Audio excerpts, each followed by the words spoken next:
Good morning, Spiritual Life Center. Welcome to the SLC Sunday Experience. We're so glad you're here. You're in the right place at the right time.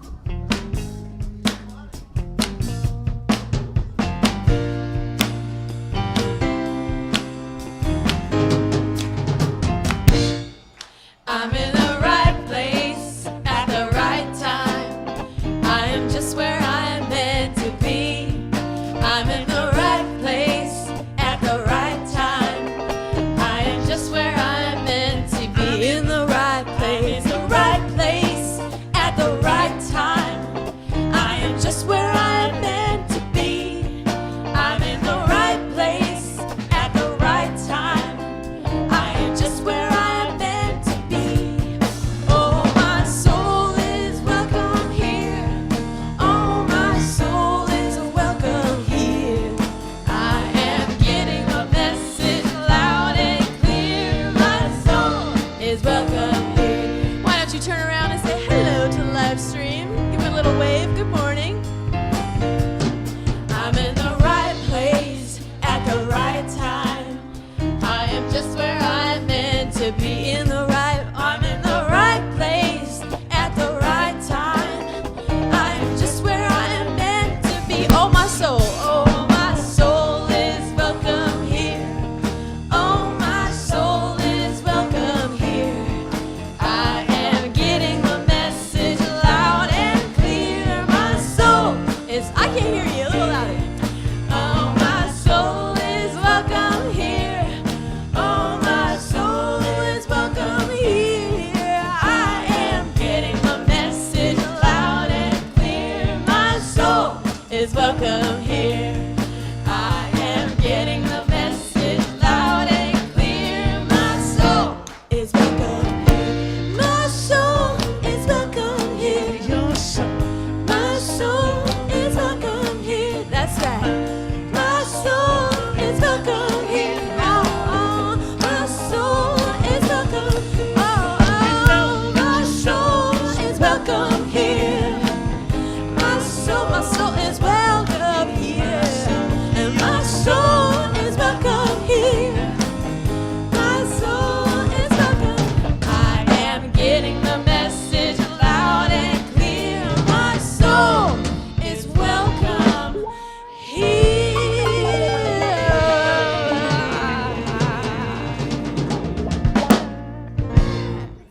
Greetings. Welcome to the Spiritual Life Center experience this morning. Good morning, Reverend Good to James. see you, Reverend Deborah. It's almost, or is it spring? Did the spring already spring? Spring. Spring is springing right around now. And so we greet you now in the name of all that is good, all that is holy, and all that is sacred, and in the warm and loving energy of this ministry, Spiritual Life Center. If this is your very first time with us today, or if you are live streaming for the first time, we especially want to welcome you because we know that you are not here by accident. You and everyone here are here by Divine appointment. and we're so very thrilled to have you with us today. And we're also thrilled when you silence your cell phones or anything else that might beep, buzz, or whatever. That helps us keep a clear connection with the source. And one of the things about the source is that we can bring it out by practicing the basic tenets and principles of New Thought and unity. And we've been reciting them each week. And if somebody asks you, well, what are our basic teachings? You can recite it back to them because they're here and we're going to recite them together. So on 1, 3, 2, 1. God is absolute good and everywhere present. People are inherently good. Thoughts create our experiences. Prayer and meditation is how we connect with God. We must take action. And speaking of action, throughout the season for nonviolence, we've been acknowledging the teachings of Martin Luther King and Mahatma Gandhi through a reading each and every week. And today's the last and final reading for the season for nonviolence, but it's not the last and final time that we'll revisit these principles. But this morning's reading is going to be done by Rob Masick, and he's going to come forward and share with us this morning. It's all yours.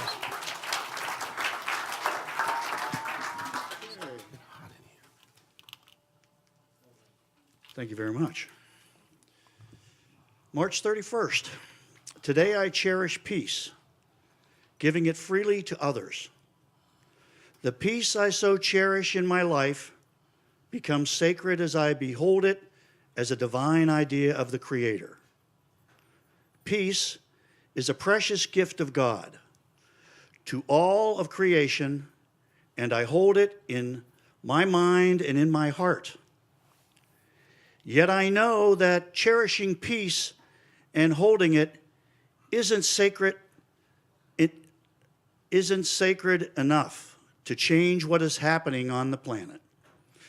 So today, I live and move and have my being in the divine idea of peace in all creation. God as peace, I breathe your essence in. God as love, I release your essence into my world with my every breath. And as I breathe peace and love in this way, I honor, breathe as sacred for the idea force it represents. Today, I cherish peace, giving it freely to others.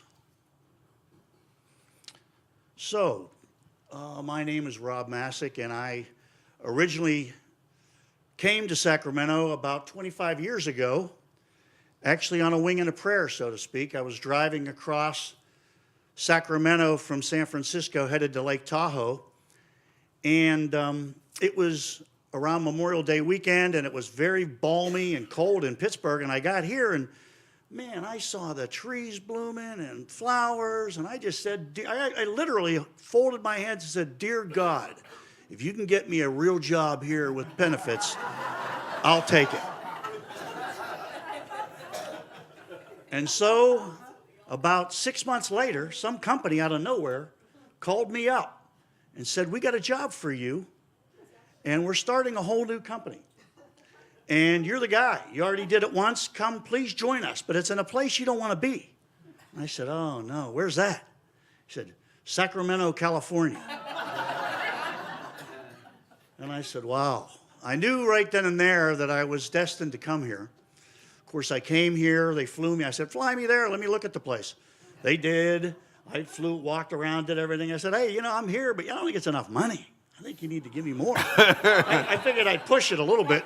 Sure enough, they gave it to me, and I knew I was here from the very beginning, and I was already had an apartment by the time I went to talk to my company again.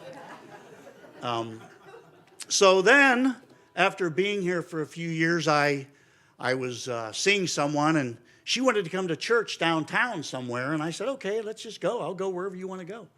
And we came down church, and we walked right by the little church, and people were going in, and I walked by it, and we went into the church a couple doors down, and it was closed. And I said, "Oh, man. Well, we got to go someplace." So I see people going in up there. Let's go there. So we did, and we walked into church, and it was only a few weeks after it had been opened. I think it opened on 11/1, which is also a very powerful date for me. But came in there, saw my Reiki master, saw a couple other people in Reiki, and then heard the song for peace at the end, which, in my family, we would stand around the piano, and Uncle Ted would play that same song after dinner, or before dinner, rather, on special occasions when we were together. And I thought, "Oh, my God, man, this must be the place.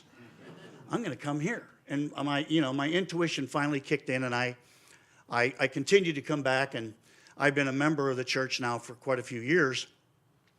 And I thought today what I'd do is I'd talk a little bit about some of the things I've learned since being a member of this church, and some of the things that this church has taught me that I'm very proud of. Gandhi and Dr. King, taught us love and peace, and I saw the movie Gandhi, and I was very moved by it. I'd seen it a few times. And Dr. King, I something made me go out and buy a record of all the Dr. King speeches. And I own it, and I've been listening to it every year on Dr. King's anniversary for many, many, many years. And I remember the one that really moved me was the drum major syndrome. And one of the things that the spiritual life did that moved me again was I came to church. We were over at the Sacramento City College at the time, and we brought in these two guys that did a Dr. King speech, and the other guy sang. And I said to myself, my God, if they do the drum major spirit syndrome, I am going to have a heart attack. And sure enough, out of everything that they talked about, they did the drum major syndrome. And I said, this is definitely a good place. And that was years ago. I mean, that was years after I'd been coming. But I've learned in here how to get up and meditate. I didn't always meditate, and I'm glad I did. I kind of came here. When I got here years ago, it was a little bit of a hot mess. And, I knew this was the place to be, and I liked what I had heard. But I had a lot to learn. And luckily, because I was able to join the men's group, which I forget, the Spirits of Men, or that's the ladies' group, is Men's Wisdom Council or something. I used to go to that all the time, and that was great. I've learned, humility and how to listen to people and get empathy for people. And so, meditation was one of the things as a matter of fact, I just took the class on meditation here, and I've been continuing to do that every day again. So I've been meditating actually every day for about 17 years. A lot of it is guided meditation. Some of it is Christine's stuff. Some of it is other members of the family. Today it was Faith. I listened to Faith, give her meditation tape. And what I do is I pick a tape, I listen to it for a whole 7 days, then I rotate it, pick another tape. Today I got to hear Faith and Richard, which was great. And so, Thank you. So meditation and then prayer. I learned it's a good idea to pray. So I've learned that I pray in the morning. After I meditate, I get up and pray. These are the first two things I do every day. I know if I do them, no matter what happens, things seem somehow to work out. And so then I do that. Then I've learned, you got to be helpful to people. You got to volunteer for things. And I remember when I came here, I wasn't here more than a week. I forget. And Claudia grabbed me, and the next thing you know, I was running a tape deck.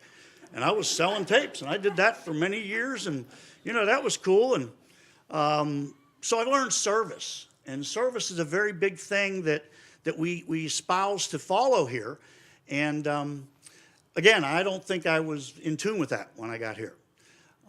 Some of the other things I've learned is just being kind and accepting people for the way they are. I wasn't always able to do that. Now I know people that, all of you are different. Too long? Oh, okay. Well, anyway, I have other things I've learned, but that's enough for now. Thank you. Thank you.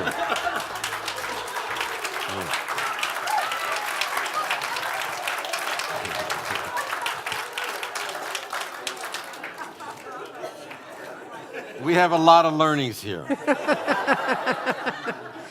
So you might notice, if you look around, that there's things that look really sparkly clean today, and that's because we had 28 people come yesterday to do our community spring cleanup. I want to thank the facilities committee, and that's Gil Wright, Elaine Laroa, George Piper, Michael Kean, Leslie Legio, and Rick Mercer. They organized it, and then would all of the people who came to help stand up, please? Acknowledge all those. If you were present. here.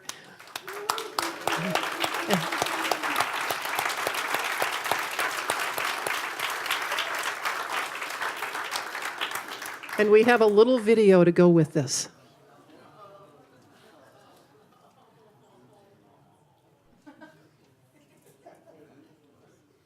And that's the picture you took, right, James? I believe so.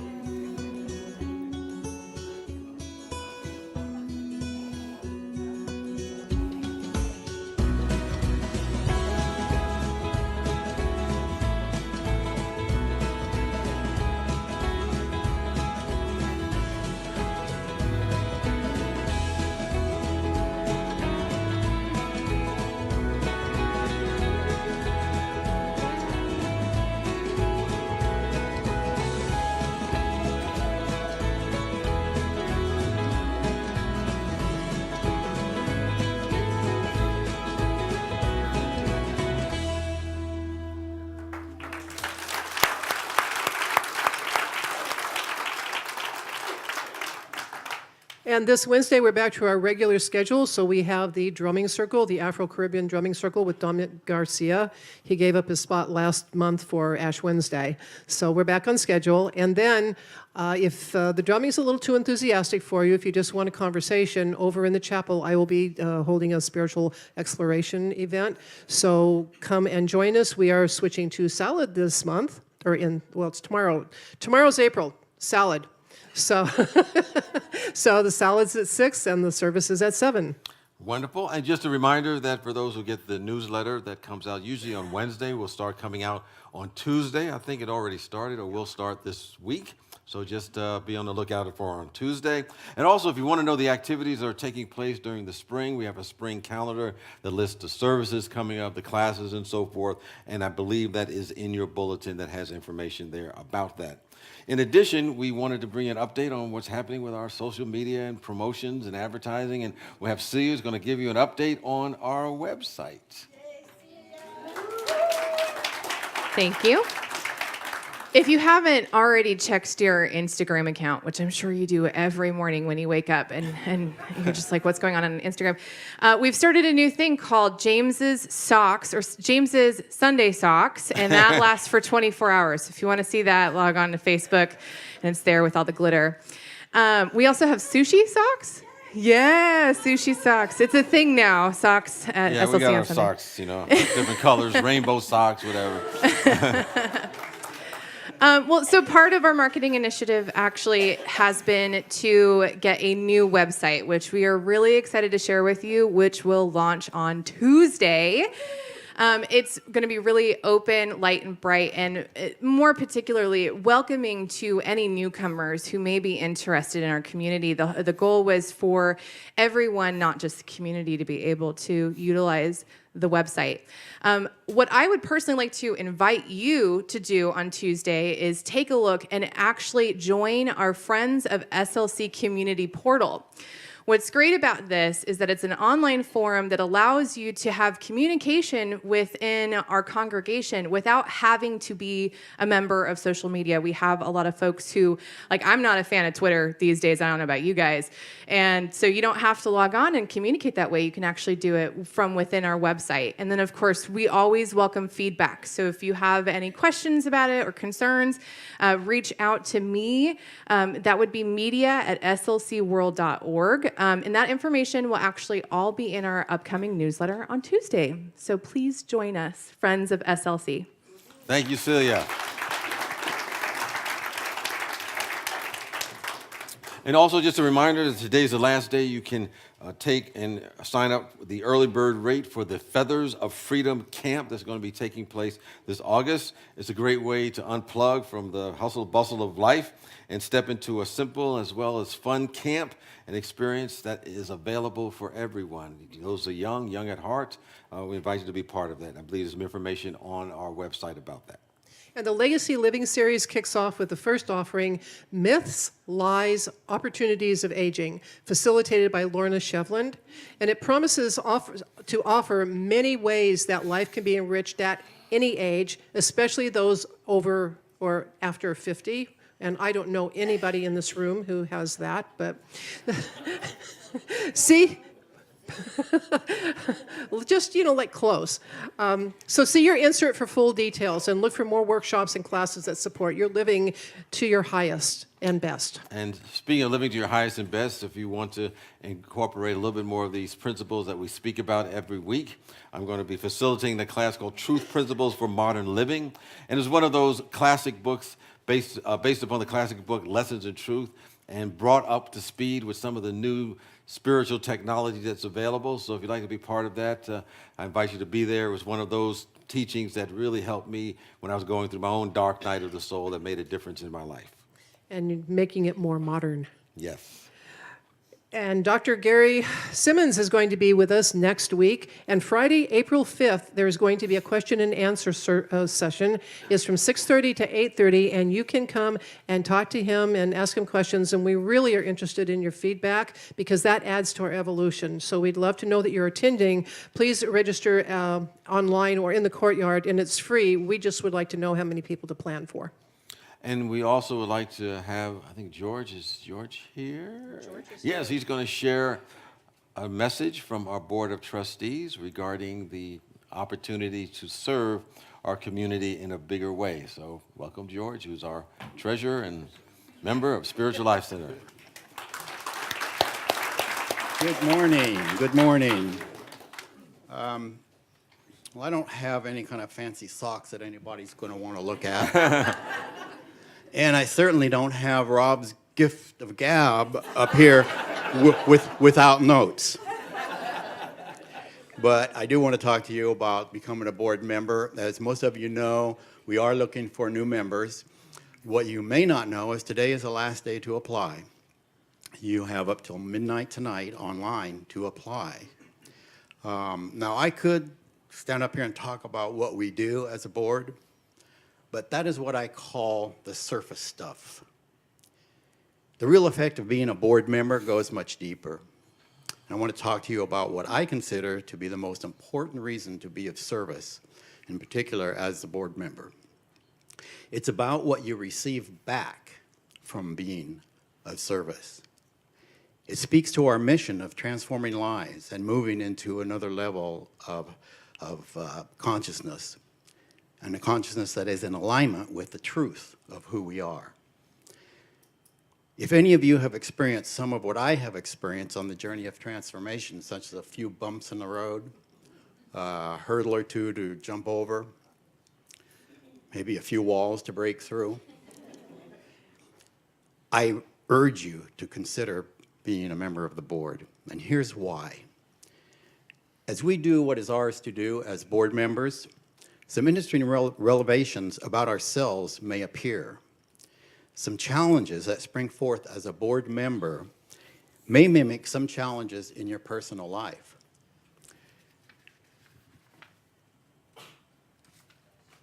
These revelations, this is the important part, these revelations give you an opportunity for personal spiritual growth in the context of transforming your life and developing a consciousness that is in alignment with your true self. Now that is the true gift you will receive by being of service as a board member. If you have ever had any thought of being on the board, it could be a call to you. I suggest that you may want to consider answering the call. A number of years ago, actually about 12 years ago, at 4 in the morning, I heard the call. It's the best call I have ever answered. Thank you, George.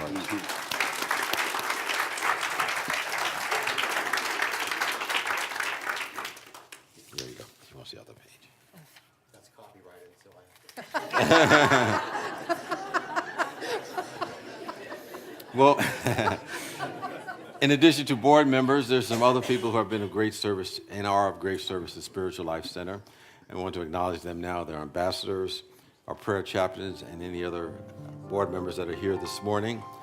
The ambassadors are wearing the rainbow ribbons, and the ambassadors are here to answer questions that you may have about Spiritual Life Center, point you in the right direction, how you can get involved a little bit more with Spiritual Life Center. So we thank them for their hospitality and the receptivity they have to everyone here. Our prayer chaplains, of course, are wearing the white stoles, and they do the very important work of holding the prayer consciousness for you. And if you're going through any challenge or have some joys that you want to elevate even to the next level, they're here to pray with you immediately after the service in the courtyard, and so we thank them for their service. And as George pointed out, we have a number of board members here this morning, and they really help set the direction and strategies, and you really keep the Spiritual Life Center organization in alignment to fulfill our purpose, and we have the structures in place in order for that to happen. So we thank them for their service to Spiritual Life Center. And if you're here for the very first time today, in a moment we're going to ask you to raise your hand. But for now, we just want you to know how there are so many different ways that you can become connected here at SLC. They will be giving you a card. It's a welcome card, and you can fill that out and either put it in the offering basket or take it right outside or around the corner to the welcome table, and they have a very special gift for you. So if you are here for the very first time, we invite you simply to raise your hand and keep it high. Any first timers, you have to keep your hand up nice and high. And we have, like I said, a special gift for you, as well as a card that you can fill out if you want to stay in contact with us and know what's going on. we're handing out to you a chalet. And on the chalet, there's a note. And the note says that we believe that we are spiritual beings having a human experience. And there are many paths to the one God. And so we thank you for being on whatever path you are today and sharing your awareness, your consciousness, your love with us. And we appreciate that. And at this time, we have an opportunity to greet all those newcomers and to say you are marvelous, glad you are here. And you can greet each other as well with the same.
Do you think they noticed we did a little Beatle ending? I wonder. I think they noticed. I think they noticed little Beatle inspiration there. It's kind of subtle, but we did. Yeah. All right. So now we're going to just take a little time as we prepare for our meditation, and we've been speaking together some of those qualities that we've determined as a community might be triggers to keeping us from showing up, waking up, growing up, cleaning up, living with nothing and no one against us. So let us speak those things together.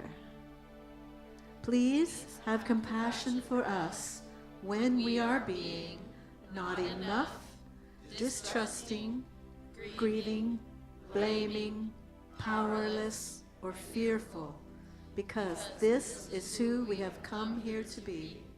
Inspired, in integrity, joy-filled, compassionate, unstoppable, generous, and transformational. And now we embody all those qualities of shadow and light into our vision statement. Spiritual Life Center is a loving, vibrant family that welcomes home all people and accepts everyone, no exceptions. Weaving ancient spiritual traditions with emerging wisdom, we cultivate a spiritual deepening with the divine, each other, and our planet. Now let us sing together, Showers of Grace.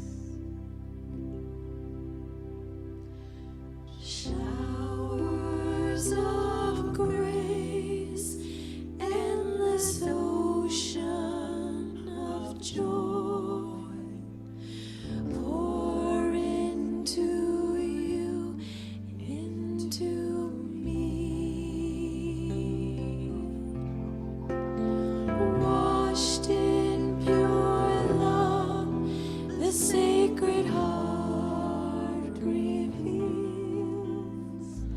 humbly to serve the Supreme. As a bird sings, as the grass grows, as the dewdrop gleams, all of nature knows. Showers of grace, endless ocean of joy, pour into you, into me. Washed in pure love, the Sacred Heart reveals, humbly to serve the Supreme. As a bird sings, as the grass grows, as the dewdrop gleams, all of nature knows. Showers of grace, endless ocean of joy, pour into you, into me. Washed in pure love, the Sacred Heart reveals, humbly to serve the Supreme.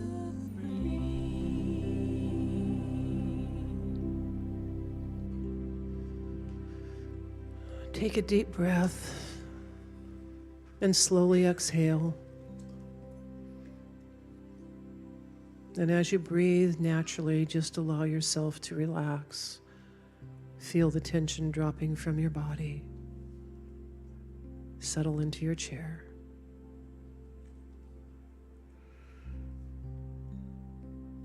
And bring your attention to the center of your chest and into the center where your heart resides.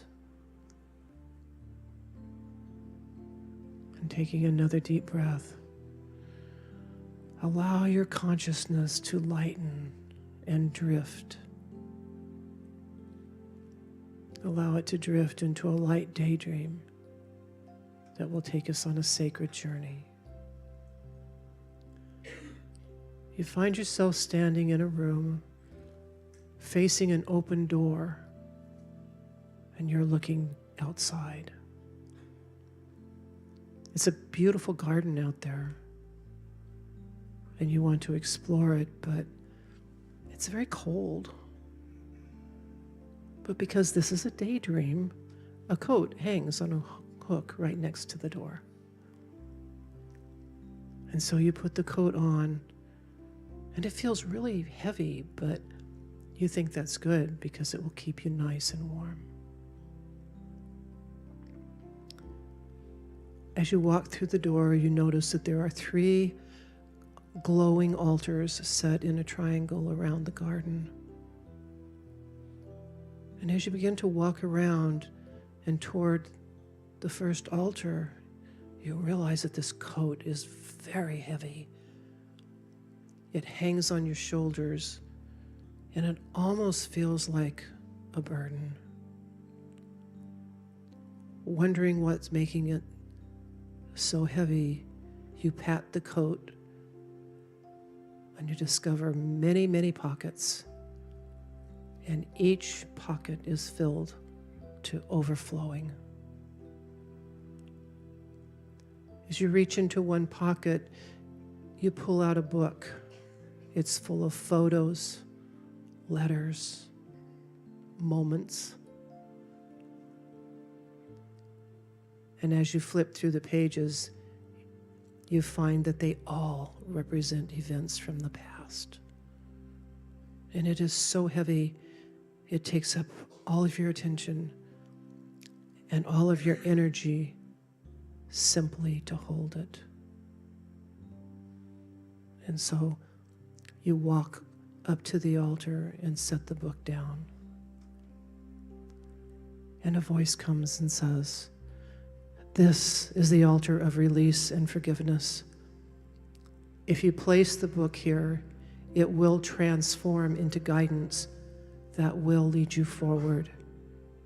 You will be free from the chains of the past." And as you mentally agree, the book begins to glow, and then it dissolves into pure golden light. And you feel lighter, and your heart feels lighter. And you feel just a little freer. You turn towards the next altar. You realize that the coat still feels a little heavy. Actually, it feels a lot heavy. And so you pat down the pockets again. And in each pocket you find a dream, a wish, a to-do list, a promise to yourself or to others. There are so many. Again, it takes all your attention to hang on to them. And you are holding in this unwieldy stack. And so you unceremoniously just plop them onto the altar. And the voice says, "This is the altar of the future. If you leave your shoulds, how-tos, to-dos here, you will be free to live your life in what is rather than in what will be. Is it your choice to stop living in the future, ignoring the present?" And without hesitation, you say, "Yes, please." And all the distractions of the future dissolve into pure golden light. And now light emanates from your heart center, and you even feel freer and lighter. The coat feels lighter, yet warmer and more secure. And you check. The pockets are empty, and you are free. The third altar is glowing pure and white, and it beckons.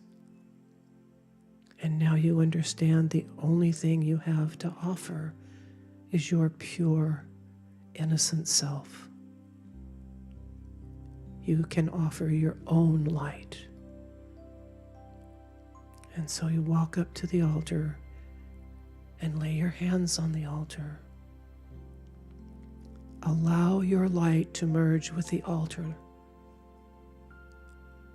And then allow yourself to dissolve into the golden one in silence.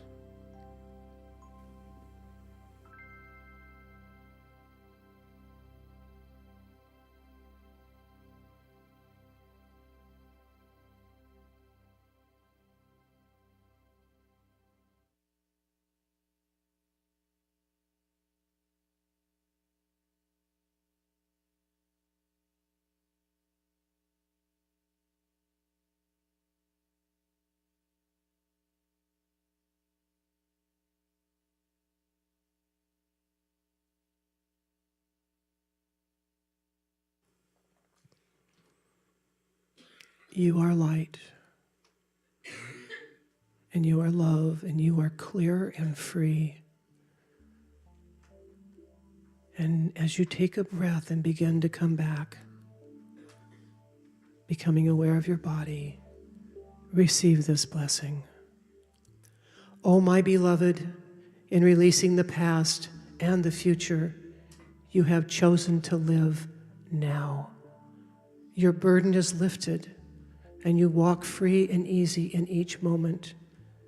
Your inner light gives you the strength to release and rise to your highest self. Remember this always.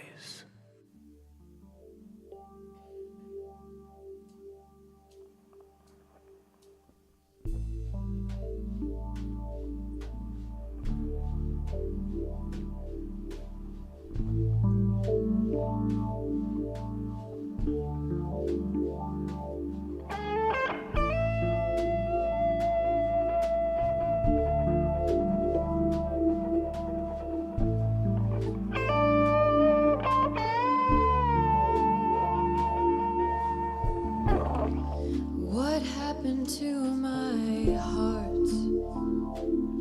What used to be so full of life has grown so dark. Shadows of resentments and all the hurts I've ever felt. I'm on my knees. I need some help.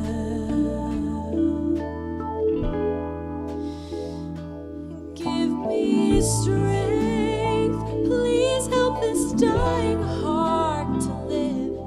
Grant me power. The power to forgive.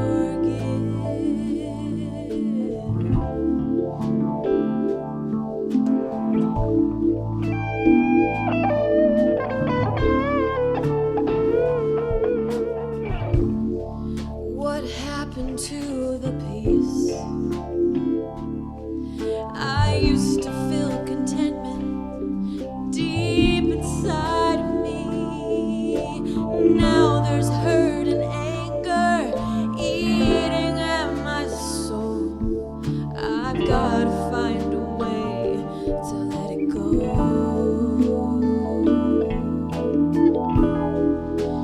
Give me strength. Please help this dying heart to live. Grant me power. The power to forgive.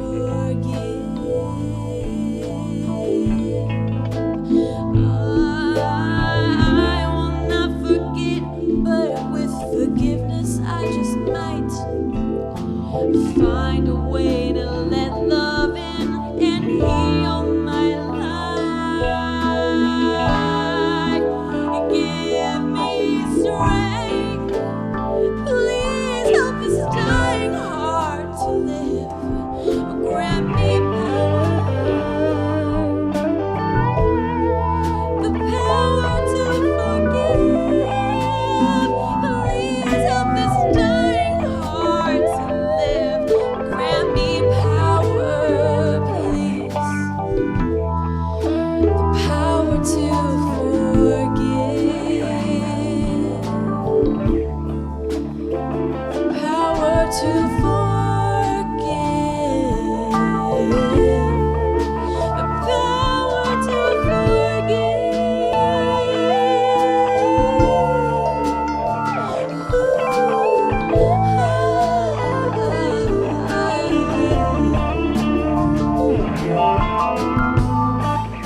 Power to forgive. That's right. You gotta forgive yourself. The power to forgive.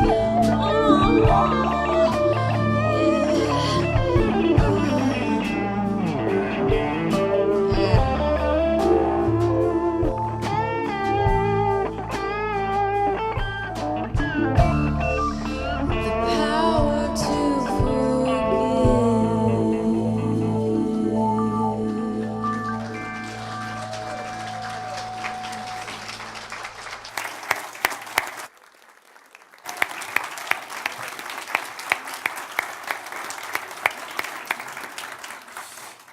Thank you, Laurie.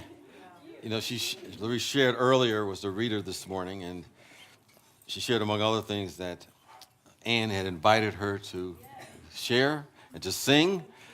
And I'm so glad that you accepted her invitation to be part of the community. Well,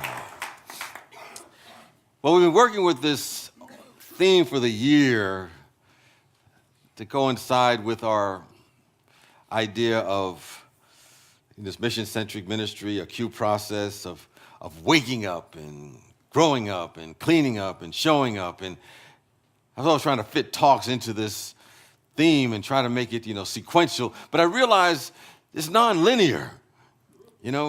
One week we need to wake up. Next week, okay, we might need to show up. We might need to go back to waking up the next week because we're kind of always asleep a little bit. Sometimes we got to clean up our past to really be in the present moment. Other times we got to grow up, which means to take full responsibility for our life experiences.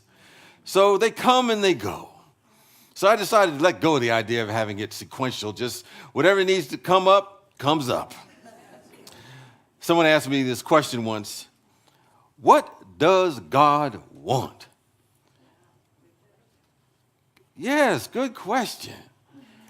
I didn't have an answer at the moment, but I thought about it. Then I realized it was really very simple. God wants to be known and revealed in our life, no matter what we're doing. And I believe that this presence in God is always kind of like a trigger word, but it's the fundamental intelligence of the universe. And it's always seeking to express itself in us and as us. And I believe that this presence that we call God had a magnificent idea. And that magnificent idea turned out to be you and me. And we're here to be the vehicles to express the fullness of God. Ernest Holmes was the founder of religious science. And he came along at the same time with many of the New Thought leaders during that time. Charles and Myrtle Fillmore, who were the co-founders of Unity, Ernest Holmes, Etta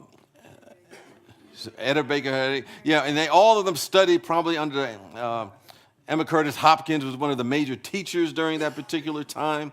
And they kind of branched off into different ways. But Ernest Holmes says something very powerful. He said that all of nature is conspiring for the freedom of the individual in order that it may unloose its own energy.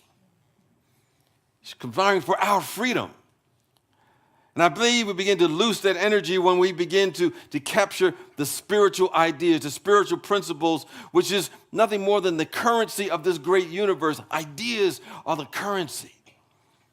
And our job is to expand ourselves in our awareness so that we can be those channels to bring it into this world. The master teacher, Jesus Christ, said something to the effect that the harvest is plentiful, but the laborers are few. And I've always interpreted that to mean that we're surrounded by these magnificent, grand ideas of spirit that's waiting for an awareness, a consciousness, a vehicle that's big enough, bold enough, courageous enough to be the expression of it. They're always there, but few have the clearing to allow these ideas to grow. So he said, the harvest is plentiful, but the laborers are few. So we need more of those individuals to be those channels. And if we were to look at our life experience and say it was if we look at a seed, then we can say the seed is the idea. And then, of course, if we look at where we plant it, we say it's the field, which is really our minds. And then, of course, we have a crop, which is our life. So we're always going to have a crop. The question is, what kind of crop are we going to have? And it's dependent upon the quality of the seed, the idea that we capture, and the quality of the field that it's nurtured in. And as I look at that sometimes, I realize that sometimes the quality of my mind, which is the field, ain't so good. The parable of the seed sower. It's about the time that Jesus talks about you can attempt to plant a good dream. which is you can plan a good dream, but if it's full of weeds, full of energy of resentment, it's full of energy of hatred or anger or anything like that, or revenge, it's going to choke it out. And so if we have any unforgiveness, we may not even see the blessing that is right in front of us, or what spirit this love intelligence of the universe has in store for us. And I was reminded of many years ago of a young man named Clarence Chance. And he went to jail for like 17 years for a crime that he did not commit. It was framed up by the police during that time.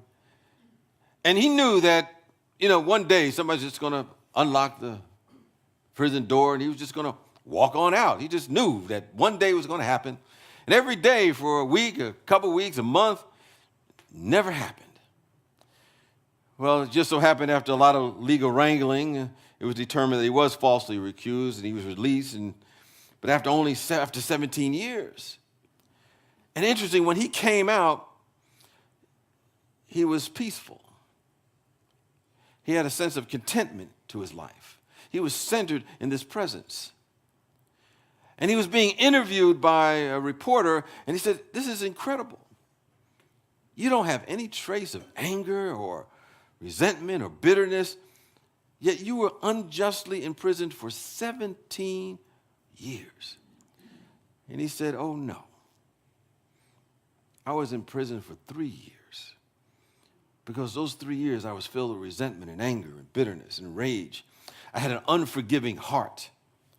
Every day I looked out and I felt locked in, victimized, unhappy. But then," he said, he had a revelation.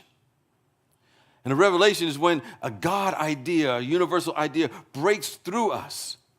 And I always say sometimes we get those revelations either one of two ways.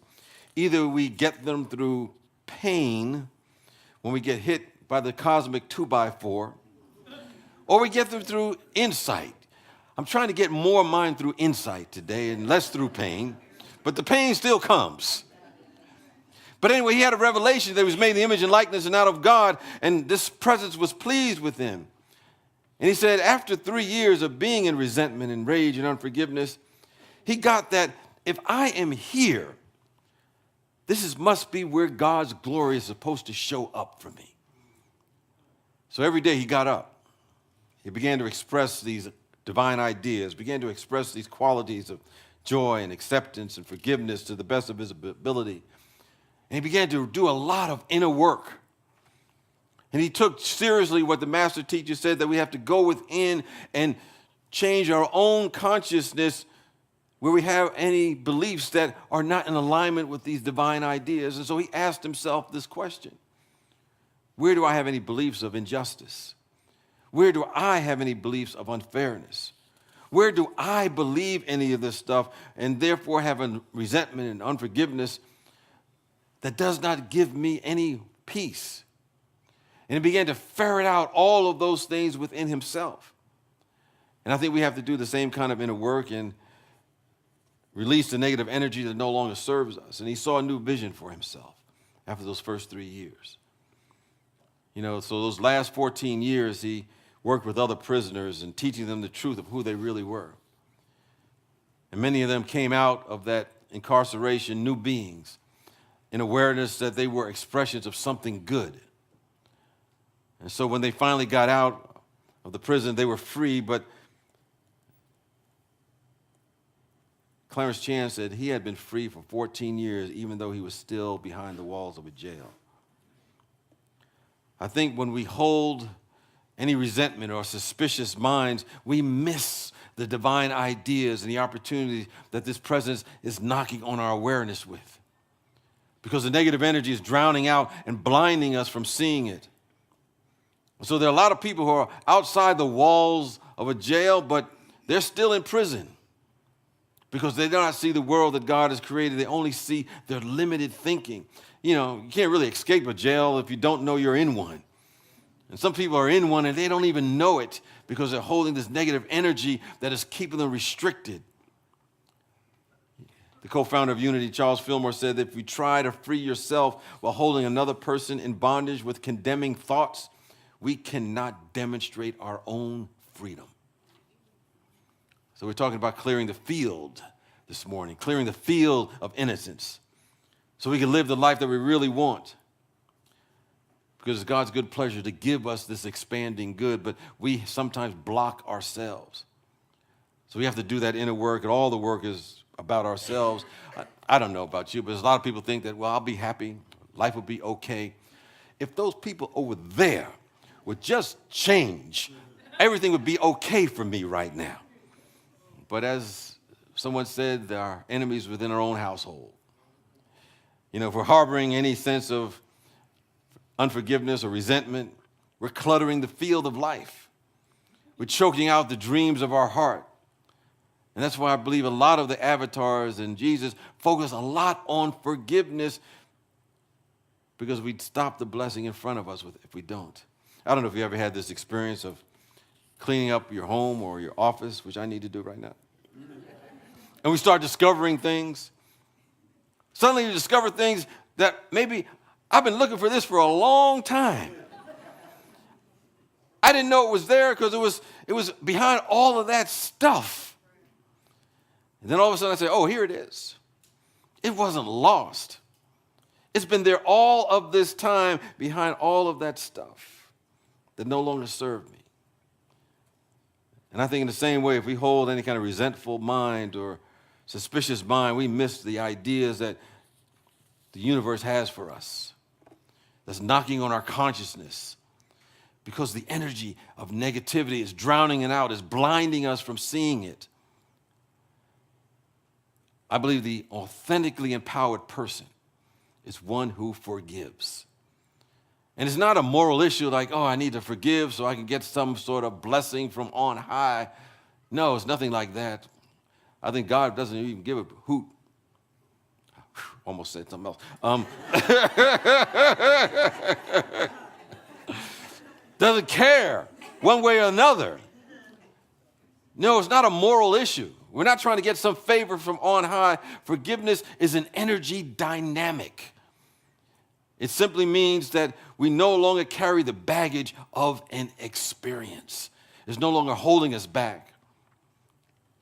It reminded me of the time that these 3 golfers went out to do some golfing, and they were in a party together. And at the end of the 18 holes, they came in, they were looking bedraggled and beat up and tired, and they just looked miserable. And the person who had saw them leave and they came back looking that way, he asked, well, what happened? And they said, well, on the 7th hole, Harry had a heart attack. And from that point on, it was hit the ball, drag Harry. Hit the ball, drag Harry. It was horrible. Oh. But that's what unforgiveness does. We end up dragging stuff that really makes it miserable for our life. You know, the Course in Miracles said that forgiveness is a shift in perception that removes a block in you and me of our awareness of the love that is always present. So we understand what Jesus said and why he put so much emphasis on forgiveness. Because it doesn't work the way we think it's going to work. We think the person we're going to blame and is going to suffer, they're going to be impacted in some way. But it doesn't work like that. I remember there was a gentleman who was involved in a business transaction with someone, and it was a big deal, and somehow he got swindled, beaten out of a lot of money by this person, and the partnership broke up, and this went on, and then for like 12 years after that, anytime this person's name came up, he would go into a rant and a rage, and he would just get infuriated and have all of this negative energy that he would be sending toward this person, and he would always turn beet red every time that he mentioned that person's name, and he was darker than I was. Just to show the level of anger that he had toward that person. But come to find out, he was doing this for over 12 years, But his ex-partner had been dead for 10. So it didn't do anything to him, his partner. It all happened to himself. So no one suffers more than the person who's doing the blaming, the person that's holding the resentment and the hostility and the unforgiveness. And it perpetuates inner stress. It converts our natural wholeness and our natural well-being into ill-being, and it is spiritual suicide. You know, there was a study of a group of individuals who were continuously, depressed, not in a clinical depression where there's a chemical imbalance, but just a blue mood on a regular basis.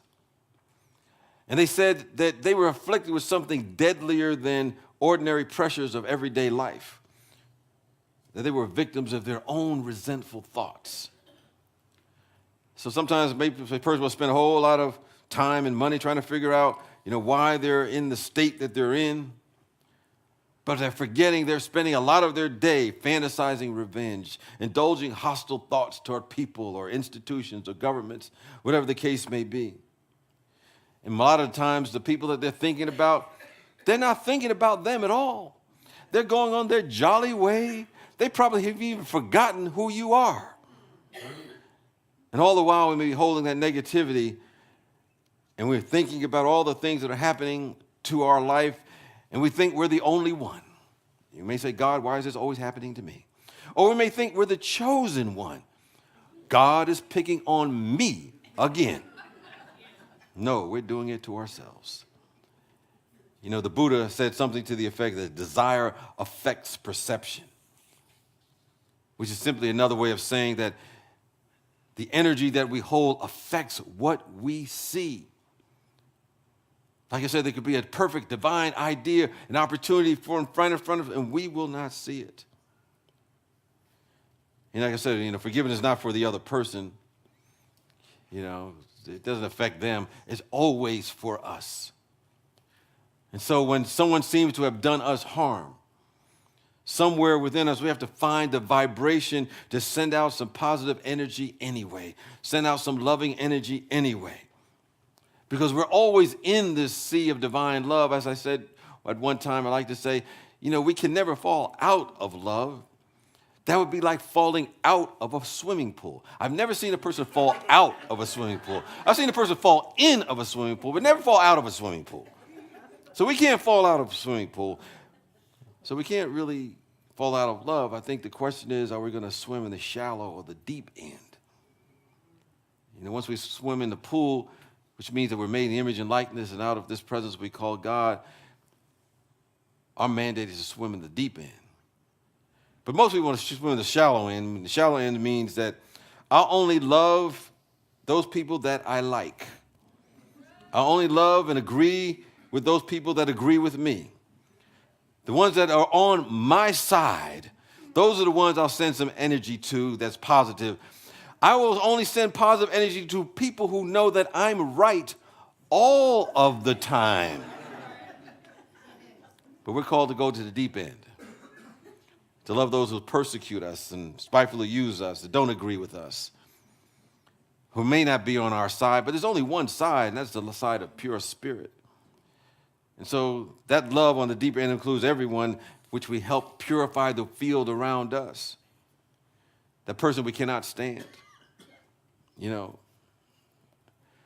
does not mean if we have this energy toward them that we have to hang around that person. Doesn't mean that at all.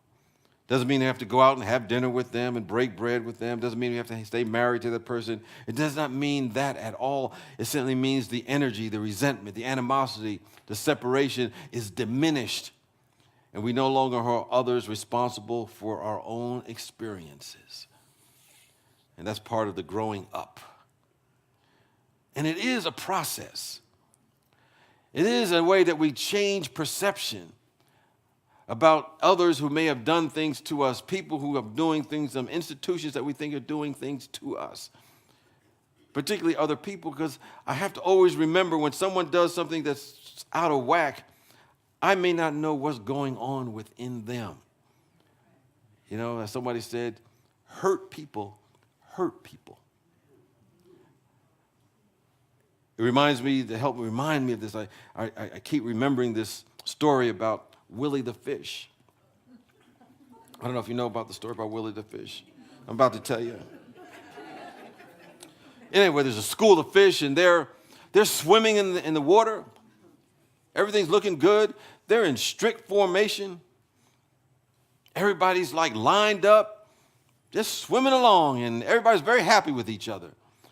And then all of a sudden, Willie the fish jumps out of formation, starts flip-flopping around, jumping up and down. And everybody else is there look at Willie the fish. He's a disgrace to the fish family. An absolute disgrace to the fish family. But what they didn't know is that Willie the fish had bitten into a hook that was tied to an invisible line. They had no idea what he was going through. You know, a lot of times, it's about forgiving ourselves by having a misperception about other people. Sometimes it's about just forgiving ourselves, period, for what we think we have done to our own life. I got hooked into Unity the first time as I was going through my challenges in life, had a lot of guilt about what I had done to my life. And I had a friend who invited me to come to a Unity community. And I asked him, is that like a church? And he said, well, sort of, kind of. I said, well, if you don't bother me about this, I'll go this one time. Because he kept bugging me about it. Because he said, I'm helping you with your recovery and things that'll get you back on track. And so I did go, and I sat in the back near the door just in case I needed to fly out of there real quick. And come to find out, that message that day was specifically for me. And part of it was about the idea of self-forgiveness. And I knew that they had given this man my file, and I was going to have to sue somebody for violating my privacy rights. And I'm looking around, how everybody here know what's going on with my life. But he focused on the idea of self-forgiveness. And let me know that even if you think you're forgiving others in other situations, it's really forgiving yourself for not seeing rightly, even if it includes yourself. So as a person who's made every mistake a human being could possibly make and lived to talk about it, and that's a whole story in and of itself, because I had some very interesting people around me in the legal world that time. Just think, Miami Vice, cocaine cowboys. They were like, boy, you don't mess around. Anyway. But once I was able to get into self-forgiveness, it cleared my field. But it is a process. It is a process. There used to be a time that if there was someone who walked down the street of my own mind, it wouldn't be safe for them.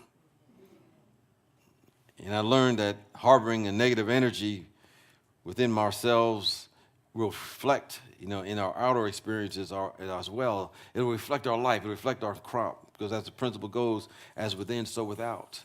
As within, so without. That's the Hermetic principle of what the world reflecting back to us. I was talking to a young man who was very upset and distraught because in his community there was a lot of violence and shootings and drive-bys at a certain time as it was at its height. And he was asking me, what should he do? And I said, well, you can get active in the community. You can try to change some things in the outer, get new people in office, make some changes in the local government and so forth. But I said, the real thing you have to do is start within yourself.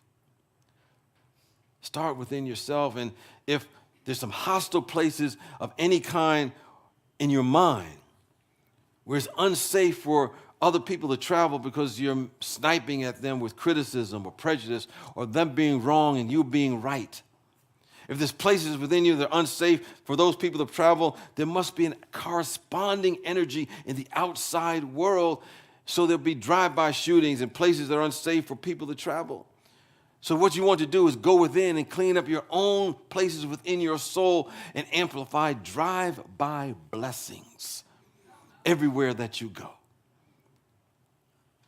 And so as the other passes through, you know how it is, that person that gets on your last nerve is always bothering you, always seeing things from the opposite point of view. You know how it is. You take a position, and they take the opposite just to aggravate you, make you seem wrong. When they pass through your heart, they get a blessing. You pray for them, bless them, see the truth about them until it becomes a habit. We transform those hostile places within us so our soul becomes transformed to those rich places because we want it to. I think one of the most provocative observations I had of forgiveness or descriptions of forgiveness is to give something, some good for something that is considered bad toward us. Some definite good in return for seeming harm. And I watched this in real time many, many years ago with a woman named Melissa. And she was an aspiring, up-and-coming model who many people in the community said she's going to be world famous. You know, not only she had all the God-given attributes, but she had an energy and a way and an aura about herself that you said, yeah, she got the it factor. You can't teach that. Born with it.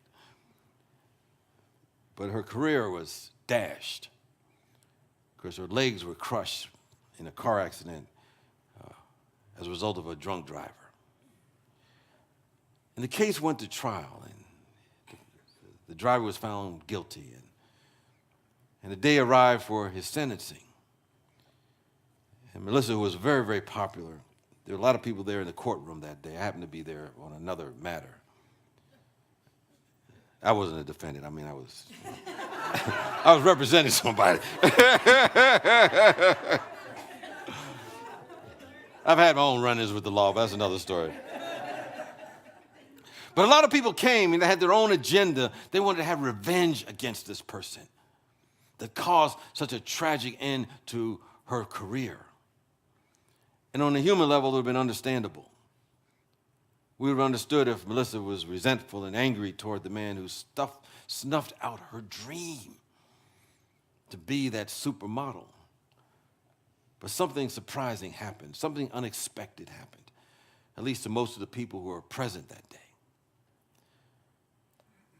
The Melissa pleaded with the judge to not send the man to jail. She said to the judge that he didn't do it on purpose. And so she turned to the man, and the person that really caused her to have those amputated legs, and relegated her to a wheelchair and said, you know, I don't hate you. Now, I'm mad about the alcohol. I'm mad about your addictions, but I don't hate you. And the man at the time began to cry. Tears started coming down his cheeks. And Melissa beckoned him to come to her as she sat in her wheelchair, and he came close to her. And she reached up to the gentleman and handed him a Kleenex and hugged him and said, you know, I forgive you. They embraced in that instant. Some of the people there that were looking for retribution were a little annoyed by her. They didn't really understand it. You know, ultimately the judge, didn't go along with her plea for leniency. He was sentenced to jail as requested by the prosecutors, and said he had to be held accountable for his actions, and that needed to be done on the human plane, rendered to Caesar what is Caesar's. But on a spiritual level, the real story and the important truth is that she was able to see this man for who he really was, a child of God. And more importantly, because she engaged in that forgiveness process, she was free. She was free. And she cleared that energy field. I think our charge is to clear that field so we have that innocence come back to us.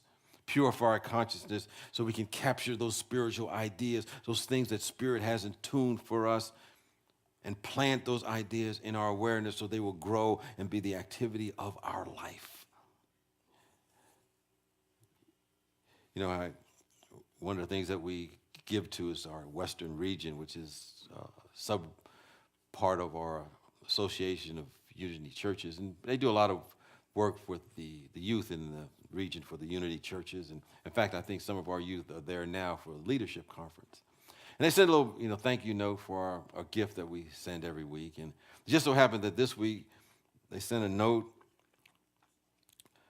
and it said, it was addressed to me, but really to our community. And it said, in this grudge, and I think her name is Atlanta Morissette. Atlantis Morissette. She sings this song with these words. I want to be big and let go of this grudge that's grown old. I want to forgive for the both of us. And who's it hurting now? Who's the one that's stuck? Such a freeing feeling is forgiveness, writes the writer of this note. And notes that yet it's often difficult to accomplish. And they say, think of a person or situation you need to forgive, then let go to become free of any pain you may have held on to. I don't think it was any coincidence I got that note this week on this topic. I think as I close out, that life that we love and the world that we want to see comes when we are able to get in tune with these spiritual notions and ideas. Spiritual ideas that someone said is every word that comes out of the mouth of pure spirit. When we capture that, we begin to see the world a little differently. I think in clearing this field of innocence, we're not only receptive and see those ideas for our individual lives, we begin to see the grand idea that is for the planet. We'll be able to live out our oneness and break down the barriers that keeps us separate. When we begin to have that kind of energy and clear the field of innocence, we will look at each other and we'll always see the beauty that we are. Not just see nationalities or different languages or color, but know that these are simply all the shades of this infinite presence we call God. We'll not see the separate cultures, but the variations of how this infinite spirit needs all of this to express its infinite nature. But we have to do the inner work. And we'll have a lot of opportunities, as I like to say.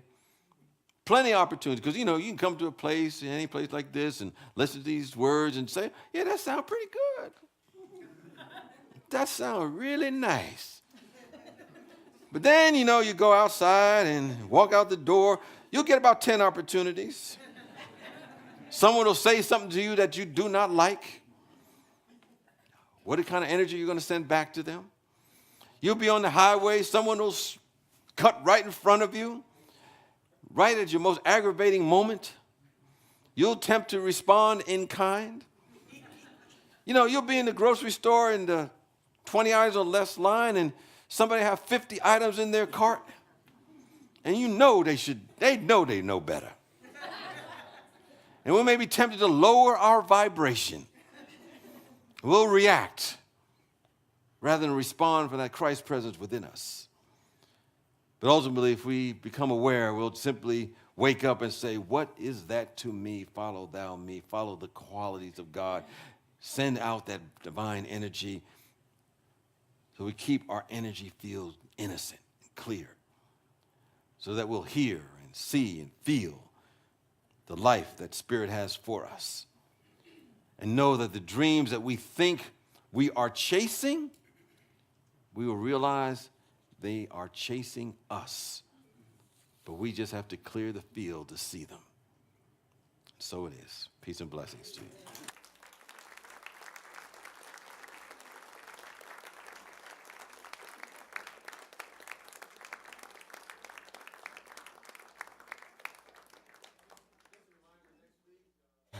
Dr. Gary Simmons will be here with his message, Above or Below the Line.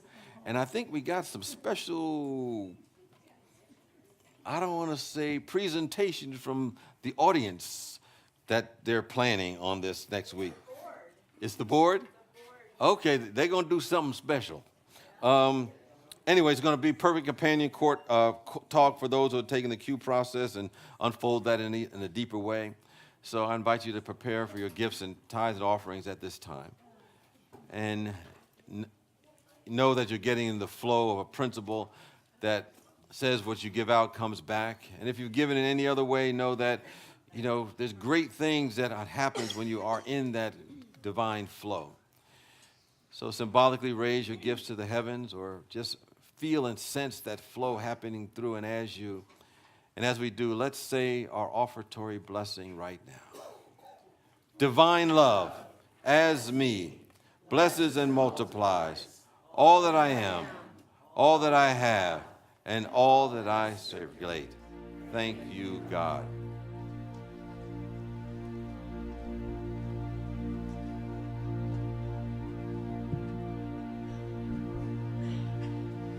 Hi, hi, hi, hi, hi, oh.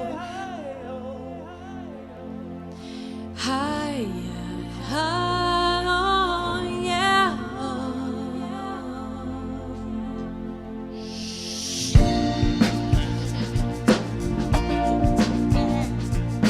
Love, devotion, feeling, emotion.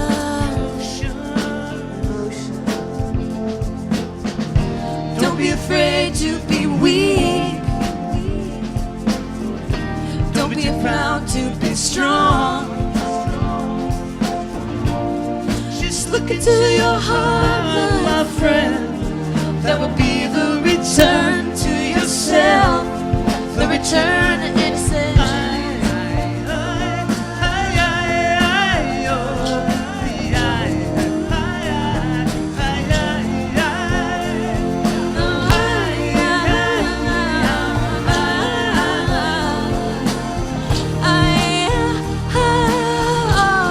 The return to innocence.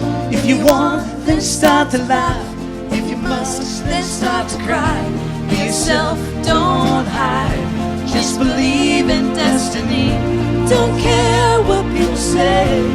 Just follow your own way. Don't give up and lose the chance.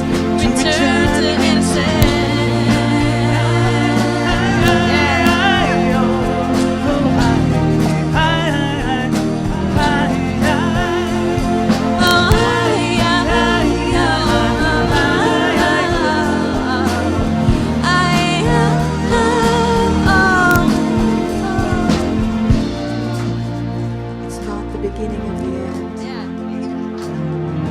The return to yourself.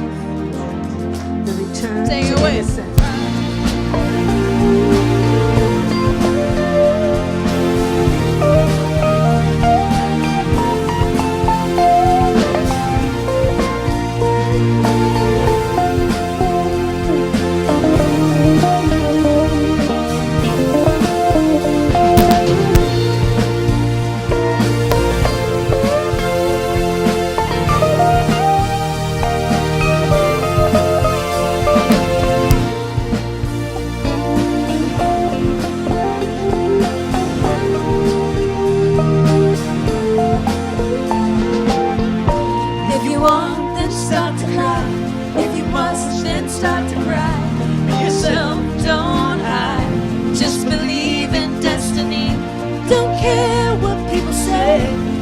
Follow your own way.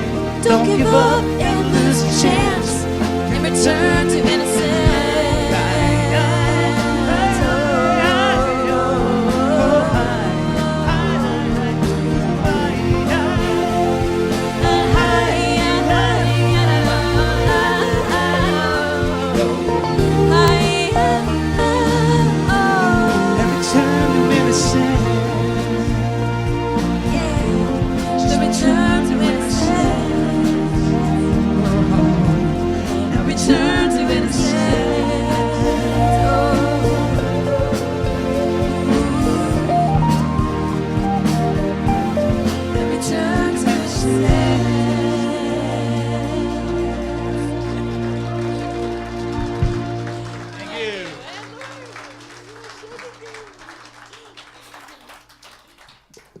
Returning to innocence by clearing the fields so that we can be the pure expressions of God that we're meant to be.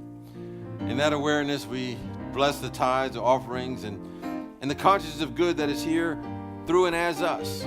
so we can anchor the good that Spirit wants to have for ourselves and for our world. For this and so much more, we're grateful and thankful as we go forth, expanding the all good that we are. Amen. And with that, let's sing our peace song.